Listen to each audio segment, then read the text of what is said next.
from the first inspection, I say, hey, I'm going to go through and show you everything that's wrong with your property. So I take a full photo report of not just the roof, but the exterior. I look at gutters, we look at siding, we look at AC units, we look at garage doors, we look at mailboxes, absolutely everything, and I photograph it, and then I give it to them so that they can make an educated decision based off of the evidence. And it's not just me going, hey, you have damage, you need to file a claim, because there's a lot of people out there that'll tell you to file a claim no matter what.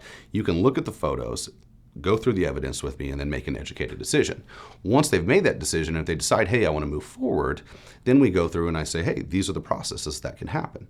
And I walk them through, hey, it could get approved, it could get, they could offer a repair, and every single outcome I explain to them, and then I explain what we do at each outcome. If this happens, this is the routes that we can go, so that if no matter what happens at an adjuster meeting, they know exactly what to expect.